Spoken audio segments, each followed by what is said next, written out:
जय श्री राम। मेरे प्रिय गणों, आज हम सुनेंगे विश्राम सागर 7वां अध्याय, वाल्मीकि, गणिका, गज और यवन उद्धारण। कथा आरंभ होता सुनो वीर हनुमान सिया वर रामचंद्र जी सदा करो कल्याण। 7वां अध्याय, वाल्मीकि, गणिका, गज और यवन उद्धारण। श्री राम, सीता जी, संत, गुरु, गणेश जी और सुख की खानी श्री सरस्वती जी का ध्यान करके कूर्म पुराण और वाराह पुराण की कथा कहता हूँ। शौनक जी ने सूत जी से कहा कि हे नाथ, हरि नाम जप कर कौन कौन से पापी तरे हैं, उनकी कथा सुनने की अभिलाषा है। आप कृपा करके उनका बखान करें। सूत जी ने कहा कि हरिनाम का स्मरण करके अनेक पापी तरे हैं जिनकी गणना सहस्र जिह्वाधारी शेषजी और शारदा जी भी नहीं कर सकती। जो कथाएं मेरी जानी सुनी और पुराणों में पड़ी हुई हैं, उन्हें आपके पूछने पर मैं कहता हूँ। वाल्मीकि, गणिका, गजराज और यवन के इतिहास का वर्णन करता हूँ। कीर्तिमुख नाम के एक श्रेष्ठ ऋषि वन में रहते थे, जो तप से विमुख हो गए थे।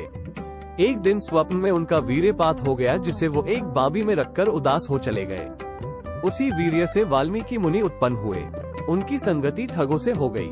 वे ठगों के साथ रोज वन में जाते और जीवों को मारकर उनका धन छीन लेते थे। जब वो पूर्ण रूप से सयाने हो गए तो अकेले ही वन को जाने लगे।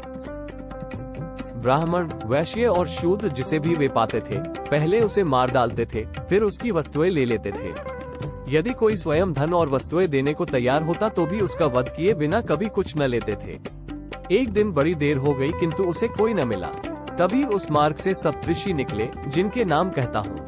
कश्यप, अत्रि, जमदग्नि, विश्वामित्र, वशिष्ठ, भरद्वाज और गौतम, यही श्रेष्ठ सप्तऋषि हैं। इन्हें देखकर वाल्मीकि प्रसन्न होकर दौड़े और मुनियों से बोले कि पोथी पत्रा सब रख दो, नहीं तो मार डालूंगा। उसे दुष्ट जानकर ज्ञानी मुनियों ने कहा, हे ठग, सुनो, हम एक बात तुमसे पूछते हैं कि जो तुम ये घोर पाप करते हो, इसमें किसी और का भी साझा है अथवा नहीं। पहले घर जाकर यह बात पूछ आओ, तब लौटकर हमें मार डालना। तब वाल्मीकि ठग ने हंसकर कहा कि मैं घर पूछने जाऊं और तुम लोग भाग जाओ, तो फिर मैं तुम्हें कहाँ पाऊंगा। तब मुनियों ने राम की शपथ खाई, जिसे सुनकर वाल्मीकि तुरंत घर आए। माता पिता, स्त्री, पुत्र और भाई सबको पास बुलाकर पूछा, मैं जो लूट मार हत्या करके धन लाता हूँ, उसे तुम सब खाते और आनंद करते हो। बताओ, जीव हत्या का जो पाप होता है, उसमें भी कोई तुम में से साझीदार है? ये सुनकर सबने कहा कि हम पाप के भागी नहीं हैं। ये सुनकर वाल्मीकि बहुत डरे और सप्तऋषियों के पास गए। उन्होंने हाथ जोड़े और चरणों पर गिरकर कहा, हे महाराज, मैं आपकी शरण हूँ, मुझे पतित जानकर मेरा उद्धार कीजिए। माता पिता, पुत्र, पत्नी, भाई आदि संबंधी सब स्वार्थ के साथी हैं। संकट पड़ने पर कोई काम नहीं आता, सबके सब इधर उधर भाग जाते हैं। अब तक मैं सबको अपना जानकर इन्हीं के लिए बड़े बड़े पापों को सुखपूर्वक करता रहा। उन्हीं पापों को सोचकर अब बहुत डर लगता है। मैं आप लोगों की शरण में हूँ, मेरी रक्षा करो। वाल्मीकि की दीनता देखकर सुखदायी ऋषि लोग बोले कि जाओ, मरा मरा कहकर जपो। मुनियों के वचन को हृदय में धारण कर वह मरा मरा का स्मरण करने लगा।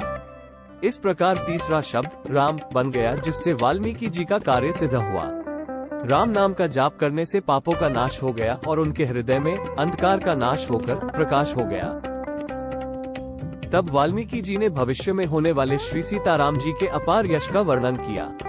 शौनक, नाम का प्रभाव ऐसा है कि मरा मरा कहने से भी सद्गति प्राप्त हुई। और सुनो, एक गणिका थी, उसके पापों को कौन गिना सकता है।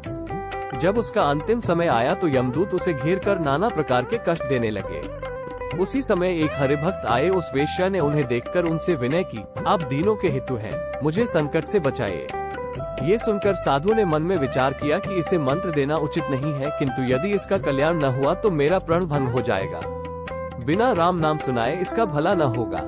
इसे नाम का मंत्र किस प्रकार दूं? ऐसा सोचकर साधु ने कहा कि संसार में हिंदू लोग जो नाम कहकर तोते को पढ़ाते हैं, वही नाम तुम कहो तो तुम्हारा कष्ट दूर हो जावे।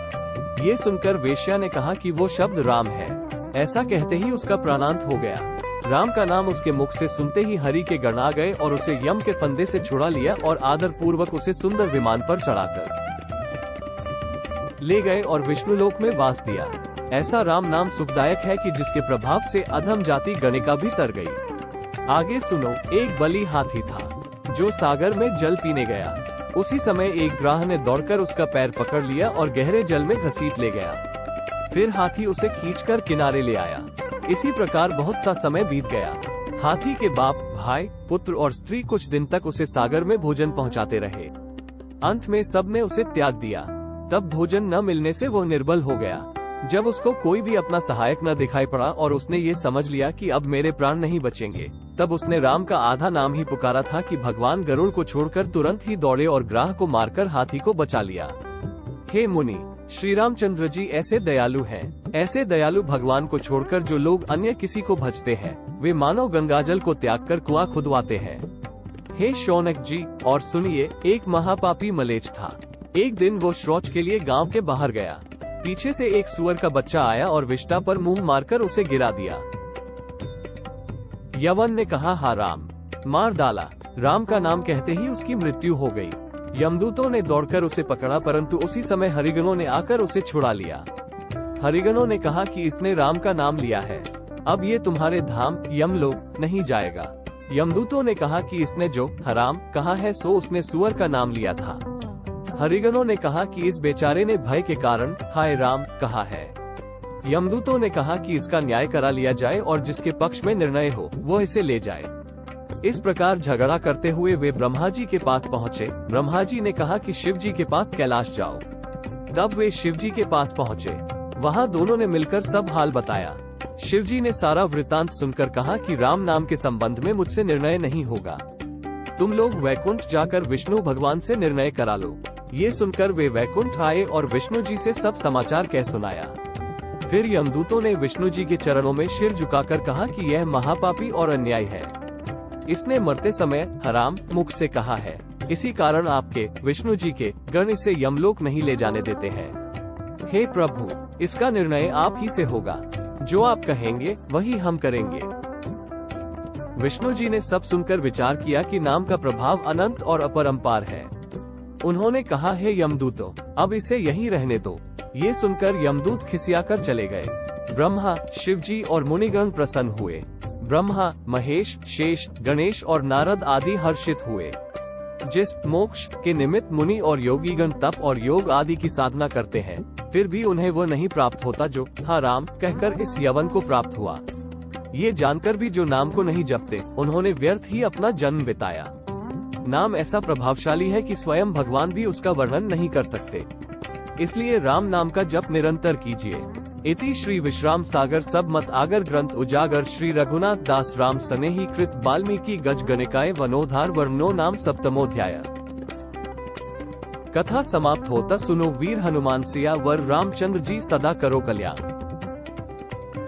मेरे प्रिय गणों, आपको 7वां अध्याय वाल्मीकि, गणिका, गज और यवन उद्धारण अच्छा लगा हो तो 8वां अध्याय अजामील कथा सुनने के लिए कृपया हमारे YouTube channel blessing of dreams को सब्सक्राइब करके बेल नोटिफिकेशन को ऑन कर ले। और हाँ, हमारी वीडियो आपको अच्छी लगी हो तो लाइक और शेयर अवश्य करें। जय श्री राम।